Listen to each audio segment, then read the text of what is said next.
सभी श्रोतागणों को नमस्कार। कथा कहानी की श्रृंखला में लीजिए प्रस्तुत है आप सबके समक्ष एक नई कहानी।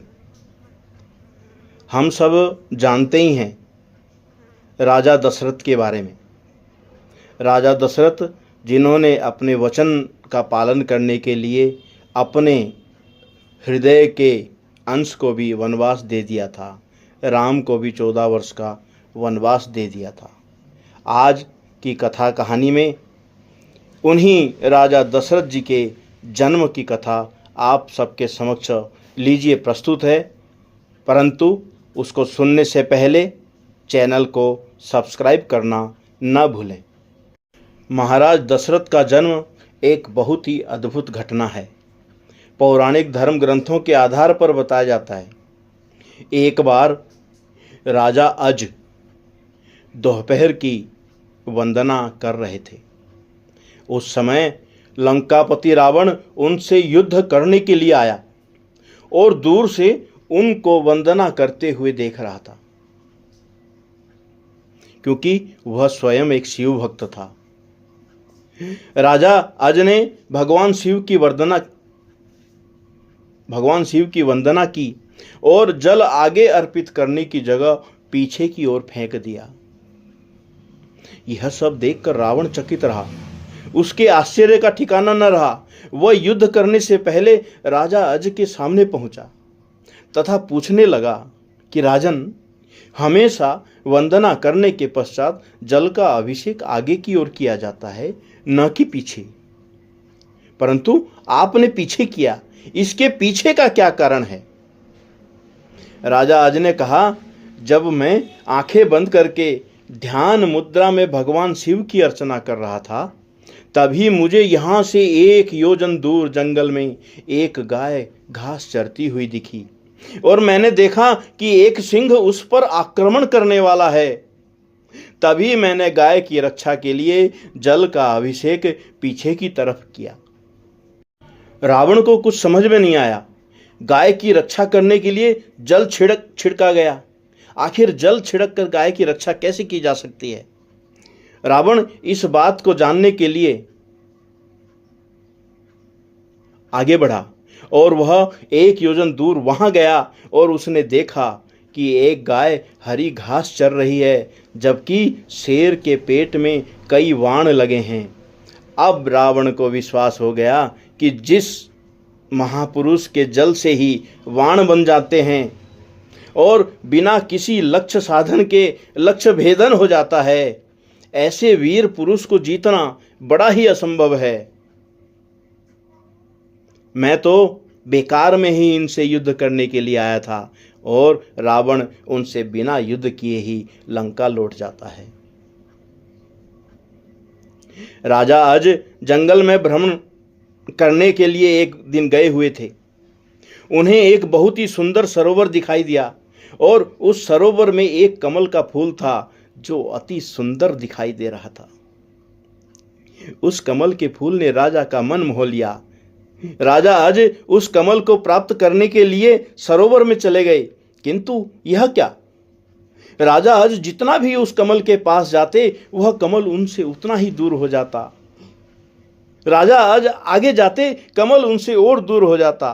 राजा अज उस कमल को नहीं पकड़ पाए। अंततः आकाशवाणी हुई, हे राजन, आप निस्संतान हैं, आप इस कमल के योग्य नहीं हैं। कोई भी निस्संतान व्यक्ति इस कमल को प्राप्त नहीं कर सकता। इस भविष्यवाणी ने राजा अज के हृदय में एक भयंकर घात किया। मन बहुत व्यथित हुआ। राजा अज अपने महल में लौट आए और चिंताग्रस्त रहने लगे, क्योंकि उन्हें कोई संतान नहीं थी, जबकि वह भगवान शिव के परम भक्त थे। उनकी दुर्दशा देखकर भगवान शिव ने उनकी इस चिंता को भी ध्यान में किया और उन्होंने धर्मराज को बुलाया और कहा, तुम किसी ब्राह्मण को अयोध्या नगरी पहुंचाओ जिससे राजा अज को संतान की प्राप्ति के आसार हों। अयोध्या नगरी से काफी दूर एक गरीब ब्राह्मण और ब्राह्मणी सरयू नदी के किनारे कुटिया बनाकर रहते थे। एक दिन वह ब्राह्मण राजा अज के दरबार में गए और उनसे अपनी दुर्दशा का जिक्र किया, अपने दुख कष्ट बतलाए और भिक्षा में कुछ देने के लिए कहा। राजा अज ने ब्राह्मण की दर्द भरी बातें सुनकर अपने खजाने में से उन्हें सोने की असरफियां देनी चाहिए, लेकिन ब्राह्मण ने मना कर दिया। ब्राह्मण कहते हैं कि यह तो प्रजा का है, आप अपने पास जो है वो दीजिए राजन। तब राजा अज ने अपने गले से हार उतारा और ब्राह्मण को देने लगे, किंतु ब्राह्मण ने मना कर दिया।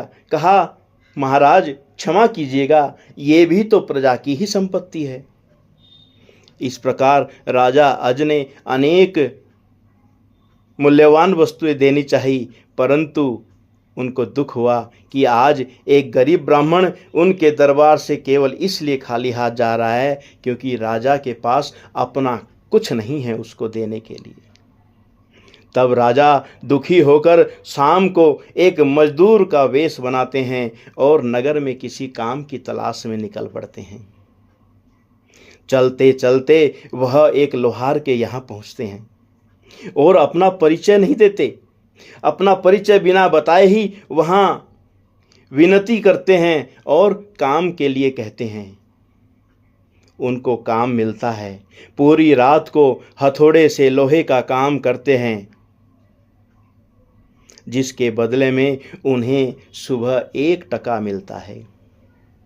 राजा 1 टका लेकर सीधे ब्राह्मण के घर पहुंचते हैं, लेकिन वहां जाकर देखते हैं कि ब्राह्मण कुटिया में नहीं है, ब्राह्मणी वहां पर थी। राजा ब्राह्मणी को वह 1 टका सौंप कर कहते हैं कि क्षमा करना, कल मैं ब्राह्मण देव को अपना कुछ नहीं दे पाया था, इसलिए आज यह 1 टका स्वीकार करो और ब्राह्मण देव जब आए उनको दे देना। ब्राह्मणी ने वो 1 टका रख लिया।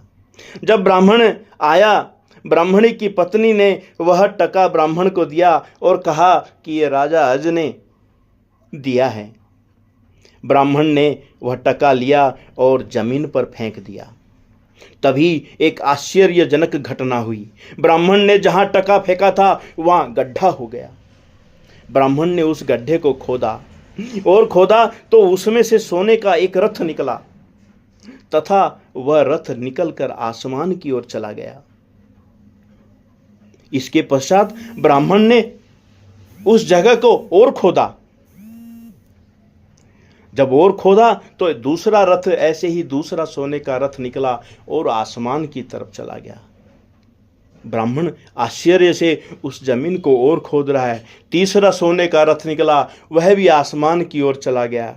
ऐसे 1 नहीं, 2 नहीं, 3 नहीं, ऐसे 9 सोने के रथ उस गड्ढे से निकले और आसमान की ओर चले गए।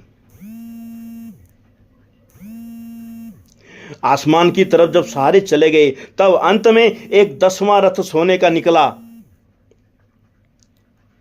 उसमें क्या देखते हैं कि उस 10वें सोने के रथ पर एक बालक था और वह रथ जमीन से नीचे से निकलकर, गड्ढे से निकलकर जमीन के ऊपर आकर ठहर गया।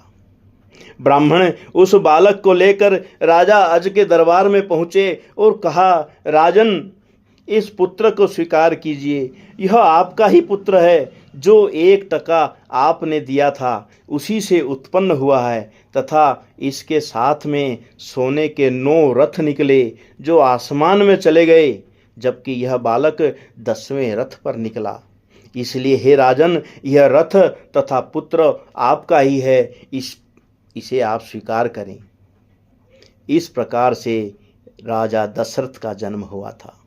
महाराजा दशरथ का असली नाम मनु था, परंतु ये 10 दिशाओं में अपना रथ लेकर जा सकते थे, इसलिए दशरथ नाम पड़ा। 10वें रथ पर आए थे, इसलिए उनका दशरथ नाम पड़ा। ये थी राजा दशरथ के जन्म की कथा। आशा है आप सबको पसंद आई होगी। ऐसे ही कथा कहानी और सुनने के लिए चैनल के साथ जुड़े रहिए। नमस्कार।